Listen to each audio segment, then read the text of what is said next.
Hello friends, welcome and welcome back to my YouTube channel. तो आज के इस वीडियो में हम देखने वाले हैं हिंदी के बहुत ही ज़्यादा इंपॉर्टेंट टॉपिक के बारे में। तो टॉपिक देख लीजिए। टॉपिक हमने क्या किया है, हमने लिया है आपका हिंदी का पेपर। देख सकते हैं आप, कुछ इस प्रकार है हिंदी का पेपर। और इसमें हमने क्या किया है, इस पे गद्यांश पे आधारित प्रश्नों के उत्तर आज के इस वीडियो में हम देंगे। ठीक है, तो चलिए स्टार्ट करते हैं। आज का हमारा जो गद्यांश है वो देख लीजिए। तो हमारा गद्यांश है, राष्ट्र का तीसरा अंग जन की संस्कृति है। हमारा जो गद्यांश है कुछ इस प्रकार है और इसके प्रश्नों के उत्तर हमें देने हैं। ठीक है, तो चलिए हम सबसे पहले गद्यांश पढ़ते हैं। तो हमारा गद्यांश है, राष्ट्र का तीसरा अंग जन की संस्कृति है। राष्ट्र का तीसरा अंग जन की संस्कृति है और मनुष्यों ने युगों युगों में जिस सभ्यता का निर्माण किया है वही उसके जीवन की श्वास प्रश्वास है। ठीक है, बिना संस्कृति के जन की कल्पना कबंध मात्र है। ठीक, बिना संस्कृति के जन की कल्पना ही कबंध मात्र है। संस्कृति ही जन का क्या है, मस्तिष्क है। संस्कृति ही हमारे जो जन है हमारी भारतीय संस्कृति की, उनका मस्तिष्क है। संस्कृत के विकास और अभ्युदय के द्वारा राष्ट्र की वृद्धि संभव है। राष्ट्र के समग्र रूप में भूमि और जन के साथ साथ जन की संस्कृति का भी महत्वपूर्ण स्थान है। तो आप पहले ये समझ लीजिए हम करते क्या हैं। हम ये जो आपका गद्यांश होता है उससे हम सबसे पहले पाठ को पहचानते हैं, क्योंकि पहला प्रश्न हमारा कुछ इसी प्रकार है कि पाठ का शीर्षक और लेखक का नाम बताइए। पाठ का शीर्षक और लेखक का नाम, यानी कि हमें क्या करना होगा, इस गद्यांश का संदर्भ लिखना होगा। क्या करना होगा, सबसे पहले हमें इसका संदर्भ लिखना होगा। और संदर्भ में हम क्या करते हैं, पाठ का शीर्षक लिखते हैं और लेखक का नाम हमें बताना होता है। ठीक है, तो अब सबसे पहले हम पाठ का नाम तो पहले पहचाने। तो देख लीजिए, यहाँ पे सबसे पहले बात हो रही राष्ट्र का तीसरा अंग जन की संस्कृति है, यानी कि राष्ट्र आपका जो चैप्टर है यहाँ से राष्ट्र और इसकी संस्कृत से हमें क्या, हर जगह देख सकते हैं आप, यहाँ पे भी राष्ट्र दिखाई दे रहा है, यहाँ पे भी राष्ट्र था, यहाँ पे भी राष्ट्र है। और इसकी संस्कृत की बात हो रही है, यहाँ पे भी राष्ट्र। 3 बार आपका राष्ट्र शब्द यहाँ पे यूज हुआ है। और ये जो चैप्टर है आपका राष्ट्र के स्वरूप से है, जिसमें हमारी भारतीय संस्कृति और जन वहाँ के लोगों के बारे में बताया गया है। ठीक है, तो ये हमारा जो चैप्टर है आपका राष्ट्र के स्वरूप से लिया गया है। और इसके लेखक कौन है, वासुदेव शरण अग्रवाल जी। ठीक है, तो पहले हम क्या करेंगे, पाठ का शीर्षक और लेखक का नाम लिखेंगे। सिंपल, हमें सिंपल वे में नहीं लिखना है। हम क्या करेंगे, संदर्भ दे के इसका नाम आसानी से लिखेंगे। तो चलिए देखते हैं संदर्भ हमें कैसे लिखना है।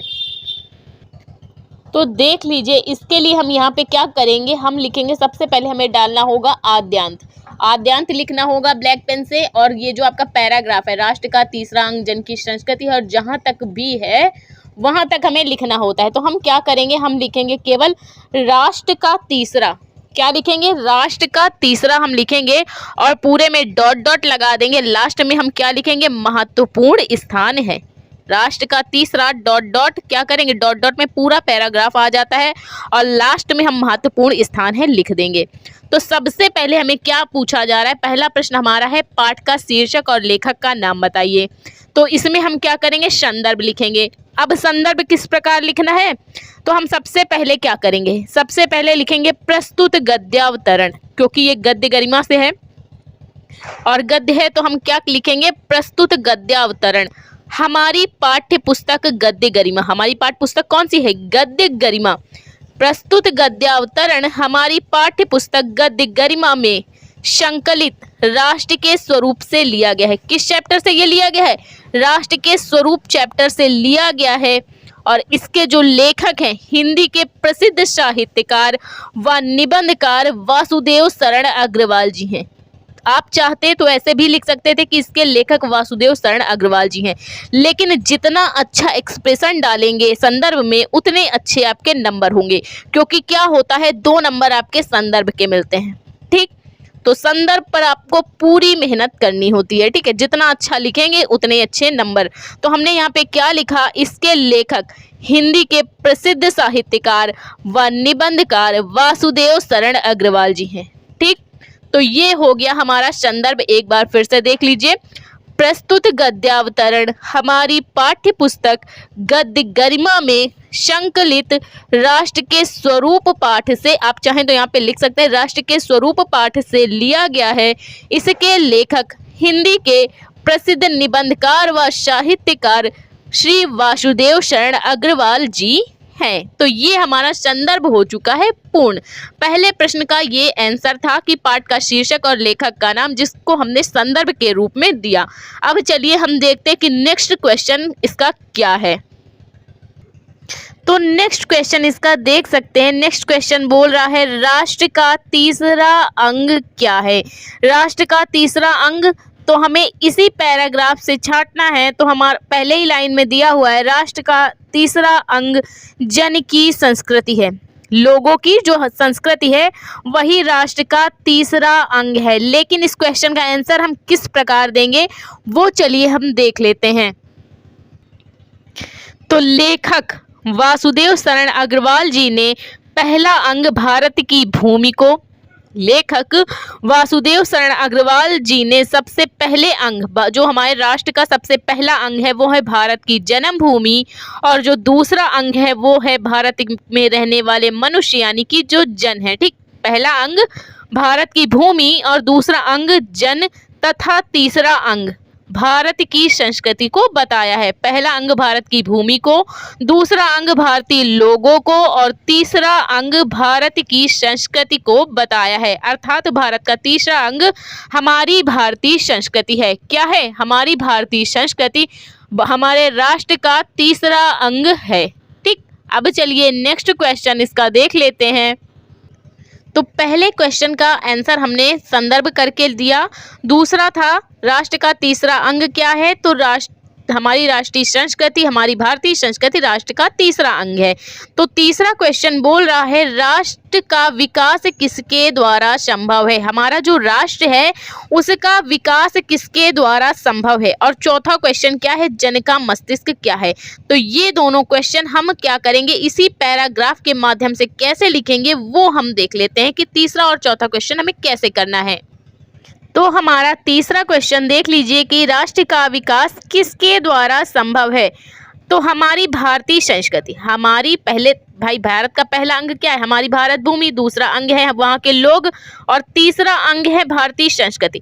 तो हमारी भारतीय संस्कृति का जिस प्रकार भारतीय संस्कृति का विकास होगा उसी से क्या होगा, हमारे राष्ट्र का भी विकास संभव है। जिस प्रकार हम अपनी संस्कृति को बढ़ावा देंगे, उसके विकास के लिए काम करेंगे, तो क्या होगा, हमारे राष्ट्र का विकास भी संभव उसी से होगा, हमारी भारतीय संस्कृति के द्वारा। जैसे जैसे हम अपनी संस्कृति बढ़ाएंगे वैसे वैसे ही हमारे राष्ट्र का भी विकास आगे बढ़ेगा। अब चलिए नेक्स्ट क्वेश्चन देखते हैं। तो हमारा नेक्स्ट क्वेश्चन था जन का मस्तिष्क क्या है, भारतीय लोगों का मस्तिष्क क्या है। तो इसका उत्तर हो जाएगा हमारी भारतीय संस्कृति ही भारतीय लोगों का मस्तिष्क है। क्योंकि जैसे जैसे हमारी संस्कृति बढ़ेगी वैसे वैसे ही भारतीय लोग क्या होंगे, विकास की ओर अग्रसर होंगे विकास की ओर, जैसे जैसे हमारी संस्कृति बढ़ेगी। तो हम भारतीय लोगों का मस्तिष्क क्या है, हमारी भारतीय संस्कृति, हमारी भारतीय संस्कृति हम भारतीय लोगों की क्या है, मस्तिष्क है। ठीक, अब देखते हैं इसका नेक्स्ट क्वेश्चन और सबसे आखिरी क्वेश्चन।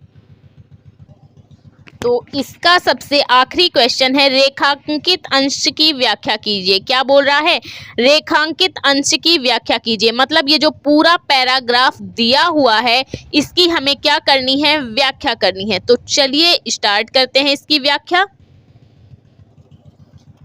तो प्रस्तुत पंक्तियों में रेखांकित अंश की व्याख्या आप कैसे करेंगे, सबसे पहले आपने संदर्भ लिखा, आप चाहें तो यहाँ एक लाइन प्रसंग की भी लिख सकते हैं, फिर आप व्याख्या कर सकते हैं। ठीक है, तो हम डायरेक्ट यहाँ पे व्याख्या करेंगे।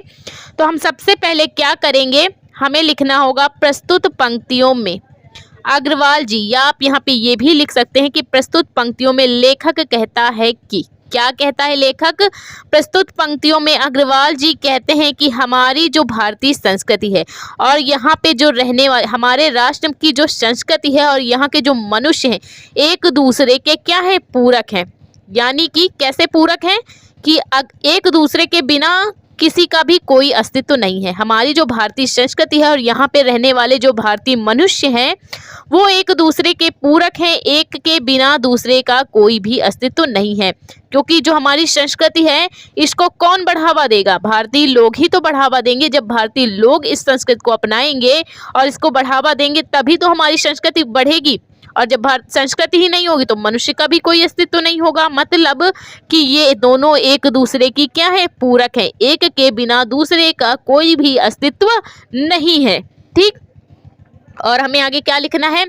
यही भारतीय संस्कृति हमारे राष्ट्र का तीसरा अंग है। लेखक ने सबसे पहले हमारी भारत भूमि को पहला अंग, दूसरा भारतीय लोगों को दूसरा अंग और तीसरा अंग भारतीय संस्कृति को बताया है। लेखक ने तीसरा अंग हमारी संस्कृति को बताया है कि हमारे राष्ट्र का तीसरा अंग हमारी भारतीय संस्कृति है और बिना इस संस्कृति के मनुष्य ऐसा होता है मानो बिना भारतीय संस्कृति के मनुष्य ऐसा प्रतीत होता है मानो बिना श्वास के मनुष्य जीवित नहीं रह सकता।